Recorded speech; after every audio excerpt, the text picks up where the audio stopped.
Domicile लागू है।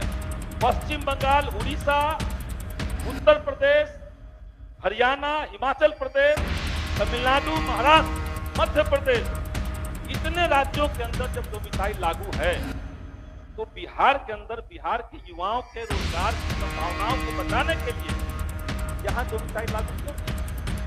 ये हमने सरकार से विधानसभा के अंदर लिखित में सवाल पूछा, सवाल को कर दिया गया। तो आप बिहार के युवाओं के साथ ऐसा कब तक इंसाफ करेंगे? इसीलिए हम मांग कर रहे हैं अभी जो टीआरई 4 की परीक्षा होनी है उसमें डोमिसाइल सरकार लागू करे। माननीय उपाध्यक्ष महोदय, आज शिक्षा पर चर्चा हो रही है और सरकार ये दावा कर रही है कि हम 19% बजट का एजुकेशन के ऊपर खर्च कर रहे हैं।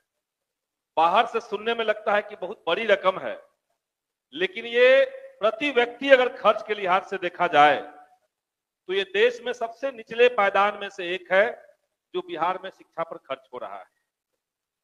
सरकार ने हाल में कास्ट सर्वे का रिपोर्ट लाया था और उसमें एक बात हमने देखा कि 31% बच्चे जो +2 की पढ़ाई पूरी कर लेते हैं उन्हें डिग्री कॉलेज में जगह नहीं मिल रही, क्योंकि 20 साल से ये सरकार जो चल रही है एनडीए की, 20 साल से इन्होंने एक नीति बना के रखी थी कि अगर अनुमंडल में कोई डिग्री कॉलेज होगा तो हम और नहीं खोलेंगे। इसी सदन में हमने पालीगंज में डिग्री कॉलेज की मांग की थी, सरकार ने कहा कि अनुमंडल में एक है तो दूसरा नहीं खोलेंगे। अच्छी बात है कि इस बार सरकार ने कहा है कि ब्लॉक लेवल पे हम खोलेंगे। हम इस बात का इंतजार करते हैं कि पूरे बिहार के अंदर सभी प्रखंडों में डिग्री कॉलेज कब खुले। महोदय, बिहार की शिक्षा व्यवस्था नीचे से लेकर के ऊपर तक सड़ी हुई शिक्षा व्यवस्था है। पढ़ाई लिखाई का जो क्वालिटी है वो कचरा है, और जिस राज्य के अंदर शिक्षा ठीक नहीं होगी निश्चित तौर से वहां पर परीक्षा ठीक नहीं हो सकती। हाल में बिहार में बीपीएससी की 17वीं परीक्षा हुई। 4 साल से अभ्यर्थी आंदोलन कर रहे हैं। 13 दिसंबर को जो परीक्षा हुई थी महोदय, उस परीक्षा का समय था 12 बजे से लेकर के 2 बजे तक, लेकिन 1 बजे हमने देखा कि सोशल मीडिया पर उसका पेपर वायरल हो गया, पेपर लीक हो गया।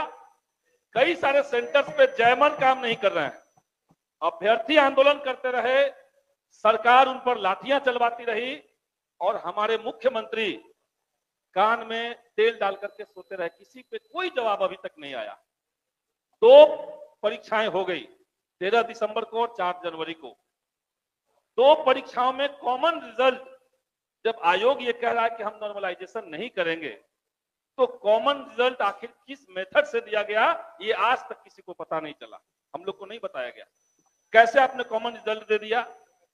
13 दिसंबर की परीक्षा में जितने बच्चे बैठे उसमें से 6% बच्चे उत्तीर्ण होते हैं, लेकिन 4 जनवरी की परीक्षा में जो बच्चे बैठे उसमें 20% उत्तीर्णता का प्रतिशत है। महोदय, ये इतना बड़ा गैप कैसे आ गया? यानी शुरुआत से लेकर के अंत तक मल्टी लेयर्स गड़बड़ियां बीपीएससी की परीक्षा में हुई है, और इसलिए हम सरकार से कहेंगे कि उस परीक्षा को रद्द करके आप री एग्जाम कराइए। बिहार के युवाओं के साथ, उनके भविष्य के साथ खिलवाड़ बंद होना चाहिए। बिहार में महोदय शिक्षक बहाली अब बीपीएससी के माध्यम से हो रहा है। जब टीआरई 1 हुआ, इसी सदन में हमने मांग की थी कि उसमें डोमिसाइल नीति लागू होना चाहिए। सरकार ने विज्ञप्ति के समय डोमिसाइल लागू किया था, लेकिन हमारे माननीय मुख्यमंत्री को अचानक से ये खुमार आया कि अब इन्हें प्रधानमंत्री बनना है। डोमिसाइल 10 दिन के बाद उसको विड्रॉ कर लिया गया, वापस ले लिया गया। अभी टीआरई 3 का जो परिणाम आया महोदय, टीआरई 3 में 1 to 5 के जो टीचर नियुक्त हुए हैं उसमें से कुल पद 1 से 5वीं तक कक्षा के शिक्षक 7,440 जो टीचर नियुक्त हुए हैं, उसमें 6,099 टीचर जो हैं वो दूसरे राज्य के हैं। आप समझिए कि ये जो आंकड़ा बिहार के अंदर आ रहा है, बगल में झारखंड के अंदर डोमिसाइल लागू है, पश्चिम बंगाल, उड़ीसा, उत्तर प्रदेश, हरियाणा, हिमाचल प्रदेश, तमिलनाडु, महाराष्ट्र, मध्य प्रदेश, इतने राज्यों के अंदर जब डोमिसाइल लागू है तो बिहार के अंदर बिहार के युवाओं के रोजगार की संभावनाओं को बचाने के लिए यहां डोमिसाइल लागू क्यों नहीं? ये हमने सरकार से विधानसभा के अंदर लिखित में सवाल पूछा, सवाल कैंसिल कर दिया गया। तो आप बिहार के युवाओं के साथ आखिर ऐसा कब तक नाइंसाफी करेंगे? इसीलिए हम मांग कर रहे हैं कि अभी जो टीआरई 4 की परीक्षा होनी है उसमें डोमिसाइल सरकार लागू करे। ये जो विभत्स आंकड़े आ रहे हैं बिहार के अंदर, ये खिलवाड़ बिहार के युवाओं के साथ बंद होना चाहिए। एक शेर है महोदय कि वो जो बेचते थे दर्दे दवाए दिल, वो अपनी दुकान बढ़ा गए। सरकार ने कहा कि हम टीआरई 3 में 87,774 पदों पर बहाली करेंगे।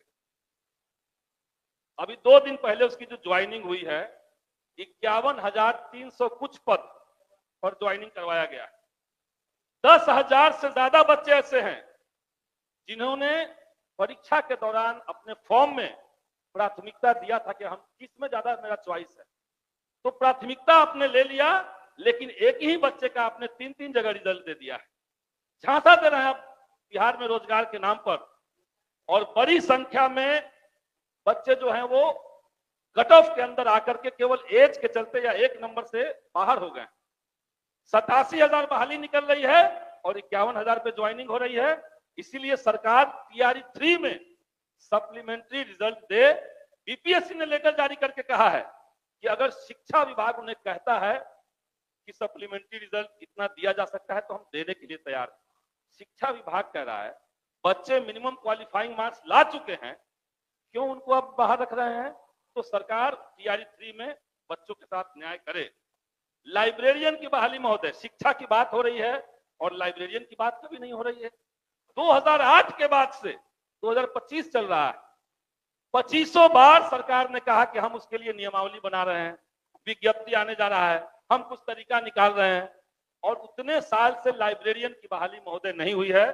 बिहार के अंदर लाइब्रेरियन की बहाली, भ्रष्टाचार बिहार के विश्वविद्यालयों का बड़ा प्रमुख सवाल है महोदय। पाटलिपुत्र विश्वविद्यालय, यहां पे बिहार यूनिवर्सिटी एक्ट 1976 उसके एक्ट का उल्लंघन करते हुए कई जगह पे प्रिंसिपल की नियुक्ति गलत तरीके से की गई है। Maltidhari college Naubatpur, Ramkrishna Dwarika college Patna, BD college Patna, सरकार का एक्ट कहता है कि उसी कॉलेज का जो सीनियर एसोसिएट प्रोफेसर होंगे, अगर यूजी की पढ़ाई हो रही है तो सीनियर एसोसिएट प्रोफेसर वहां के प्रभारी प्रिंसिपल बन सकते हैं। लेकिन पैसा के खेल से एक ही कॉलेज से निकाल करके पैसा तसीलते हुए सारे कॉलेज में इस तरह के प्रिंसिपल बना दिए गए हैं, और गलत प्रिंसिपल एक बार बन जा रहे हैं। गलत व्यक्ति को अगर आप प्रिंसिपल बना देते हैं तो उस कॉलेज में लूटपाट शुरू हो जा रही है।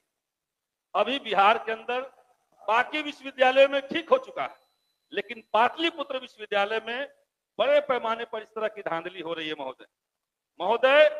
टीचर का ट्रांसफर का एक महत्वपूर्ण सवाल इस सदन में चर्चा हुआ था।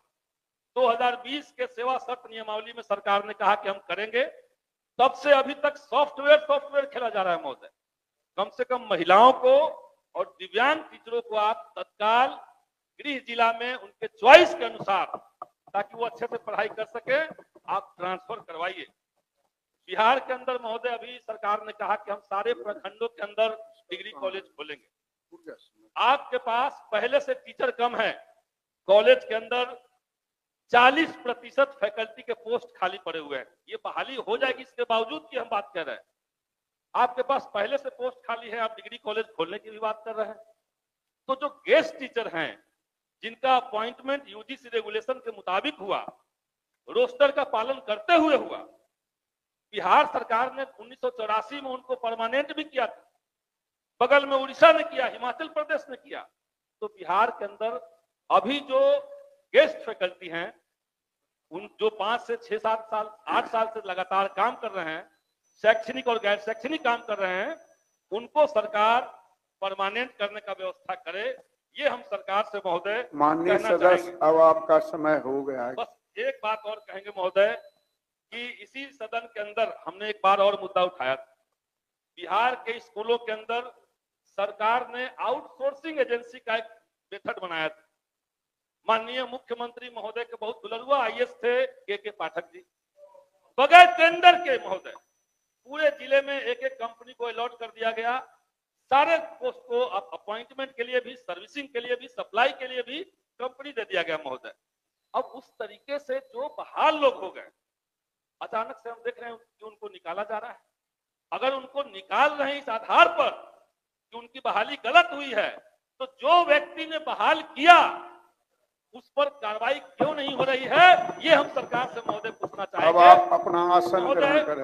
महोदय, आउटसोर्सिंग एजेंसी के बारे में एक बात माननीय सदस्य श्री प्रथम कुमार मांझी महोदय, 1 मिनट मेरा बचा हुआ है महोदय, एक बात और कहेंगे कि यह आउटसोर्सिंग एजेंसी